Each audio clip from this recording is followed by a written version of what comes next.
Hello and welcome to the Week 3 overview.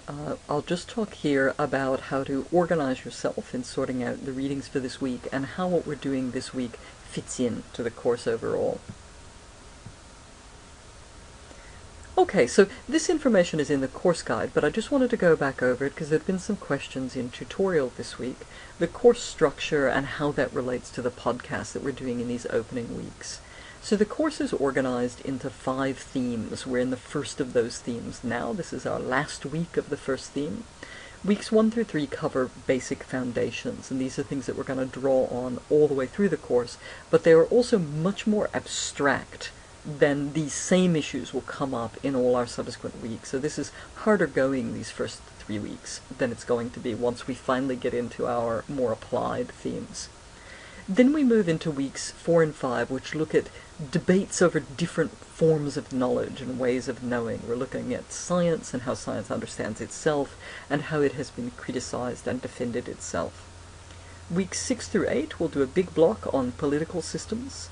Weeks 9 through 10 will shift to economic systems, and weeks 11 and 12 we'll talk about social movements, although social movements will have come up in various ways in these earlier topics. In each of these themes, the first week of the theme tends to be earlier material, and the final weeks tend to be later material, so we'll sort of keep revisiting earlier periods and then moving forward in every theme. But the furthest back in time we will usually go is the 20th century. Okay, so this first few weeks is when we play around with 17th, 18th, 19th century stuff. And then as we move through each of the other themes, we'll start with the 20th century, and we'll usually have a week or so on the mid-20th century, and then we'll quite quickly move forward to the 21st century. And what you'll find is that those 21st century texts are almost always easier to read, partially because they're just written in a style that we're more familiar with. The texts that are written earlier are often written for a more select audience with a very specific educational background that is different from the kind of educational background we have now, and so the texts are just, they're a little odd to modern ears. But also the more recent texts are going to be referring to events that you're likely to know within your own life, whereas the earlier texts require a bit of historical knowledge. The other thing that I wanted to reassure on is I've gotten a couple of emails from people who have been doing a lot of historical research themselves because we're referring to a lot of historical stuff. You're welcome to do that if you enjoy it, but the course does not assume you've got any specific historical background. We're happy for you to know what we talk about in the podcast and in class. You're not expected to be doing outside research, and you shouldn't assume that other students have more historical background than you have yourself. Okay? At the beginning it all seems very unfamiliar, there's a lot of new names, there's a lot of new stuff being referred to. Most of it will be discussed very, very quickly, but what you'll find is that it keeps coming back up with each theme that we move through in the course, and by the end, without realizing it, you'll have picked up much more than you thought you were picking up when we're going through these first few weeks. Okay, so if you're a little confused now about exactly what's going on with Bacon and Kant and Nietzsche and all of these figures, as they keep coming up in things you read through the term, it'll all start to slot into place. So you're not expected to do outside work beyond the course. The other thing I wanted to say is about the podcasts, particularly the shared podcasts for last week and this week. These podcasts are obviously providing background for the stuff that we're talking about in class in these particular weeks, but they're also intended to frame each of the themes that's coming up. So the shared podcasts that we had last week are intended to provide background that's particularly important for the next theme that we're going to talk about, for the ways of knowing and science theme, which for obvious reasons is going to refer back a lot to classical figures in science. This week covers everything else. Okay, so it's going to give you 3 shared primary podcasts, one of which deals with classical political theory, one of which deals with classical social and economic theory, and one of which deals with social movements. And that's a lot of material to cover, and it's several hundred years of history in relation to each of them. So as you can imagine, the podcasts this week run a little bit long. If you don't have time to get through all of the content of the podcasts for class this week, that's okay.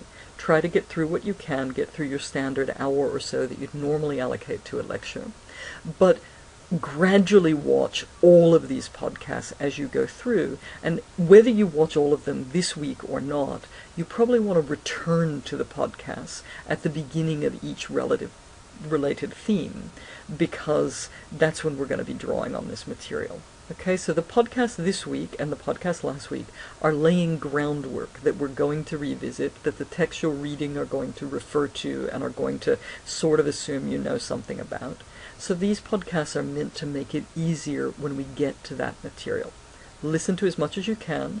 Don't be anxious if you can't get through the whole 2-ish hours of it this week, but do try to catch up as the course goes on, because these will give you some important information. This is our first week where we have multiple topics. Okay, so the last couple of weeks you've had to choose one reading, and there's not really been any differentiation in terms of topics. From this point forward, we will always have either 2 or 3 topics that are up for discussion that week, and we'll have a collection of readings under each topic. When we have multiple topics, you should choose one reading from each topic. Okay, so from this point, we'll start reading 2 things a week, and after a little while we'll ramp up even further and we'll get to 3 readings a week. We won't go beyond that. Okay? The texts do get easier as we go on, so you could make a case that 1 reading from last week will take most people longer than 3 readings will from week 12. There are supplemental lectures that provide a walkthrough of each individual reading, just like there were last week. I won't continue doing supplemental lectures for every reading all the way through the course. I think these early readings are particularly difficult. We don't have a lot of context for what we're reading. The texts are more complicated. They're referring to older historical periods, and that's just more unfamiliar. So the walkthroughs are meant to provide a support structure. What I will do as we move forward in the course, outside of this Foundations theme, is I will record supplemental podcasts on the readings that are particularly difficult. And that's meant to make it easier to decide what you want to read based on your interests, rather than on whether the text is particularly complex. So if the text asks a lot from you in future weeks, I'll try to record a supplemental podcast to provide some extra support so that you're not penalized for choosing a more difficult text. Otherwise, I'll get a very little bit of my life back and not be recording supplemental lectures absolutely all the time. Okay, so in terms of choosing readings for this week, we've got 2 topics, as I said. The first topic relates to classical political theory, and we've got a few choices here, and I'll just run through them briefly, and there are lectures on them that you can look at if you want more information. Isaiah Berlin, who was someone who was also an option last week, is back this week. He tends to do complex historical overviews that talk about the ways in which forms of thought develop into or lead into new forms of thought, where sometimes the new forms of thought have ideals that are very, very different, or impacts that are very, very different from what you might have expected when you looked at the original body of theory. And he's got a complicated discussion this week of the ways in which contradictory forms of political theory emerge from ambiguities in the concept of liberty within classical liberalism. And he says specifically that classical liberalism has, without really fully recognizing the difference, 2 quite different understandings of liberty. One of which has to do with freedom from external interference, and that has to do with limiting the power of the state, whatever form of state you have. And the other which has to do with freedom to determine your own conditions of existence, so self-determination, which doesn't say something about how much power the state should have, but says something about what the formal characteristics of that state should be, so it's compatible with a democratic notion of voting or these sorts of measures. And then he talks about the relationship of these notions and how they mutate into forms of thought that are amenable to fascism, communism, and nationalism. And it's a very interesting read in terms of how he manages to be empathic and sympathetic even toward positions of which he is also very critical. Okay, so he's troubled by the question, as a lot of authors will be troubled as we move through the course, of how you get things like fascism and Stalinist communism from these very optimistic and very seemingly freedom-oriented discourses that come out of the classical era. The Foucault piece takes a little bit of work to figure out how it relates to the topics we're reading. It also suffers a bit. This particular book is very popular, and it's assigned for other courses at RMIT, and so we ended up being a little bit restricted in what passages we could assign based on what passages other people had asked the library to put on reserve. So we normally try to give you whole chapters because it's a little easier to see what the argument is when you've got a whole meaningful chunk. We couldn't do that here. So you'll see on Blackboard, if you're choosing the Foucault, there's actually two separate files you have to click on, and you're meant to click on both of them. They're not two different readings. They're just an awkward way the library has digitized the text. They come from two different points in the book, but they're meant to be one assigned text. Foucault is taking as his example a shift in the typical modes of punishment that happen between early modern and modern societies.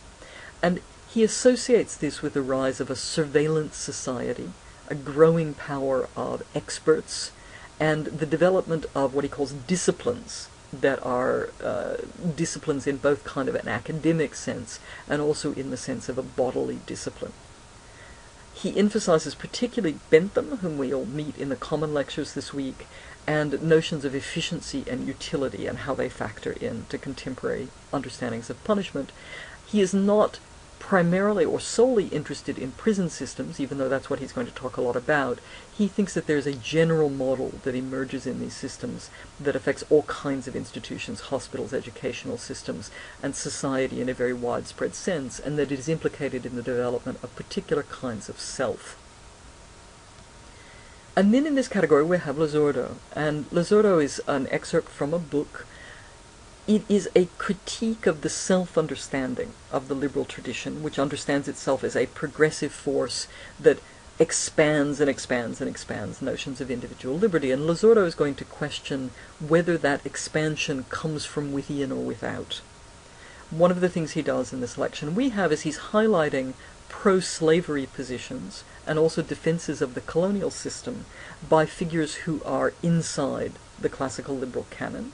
So he's saying, well, how are these consistent? These are presented as defenders of liberty, and yet they defend these forms of unfreedom as well. How do we make sense of that? He also does something similar to what Connell does in week one, which is he says there's all these other people that we don't regard as part of the classical canon, but at the time they were as much in the discussion as the figures we do regard as in the canon, and their positions also have this very ambiguous combination of things we associate with classical liberalism and things we associate with, pro-slavery, pro-colonial, very anti-liberal positions. Since we're only looking at a chapter and this is a book, in the supplemental podcast I go in a bit about what the argument is that the book makes in the end, and one of the things that it does is it highlights the role of social movements in expanding the scope of liberty. It reacts positively to the fact that liberal philosophy makes this kind of expansion possible. You can get forms of thought that close it off and are not as amenable to being adapted and expanded and rethought.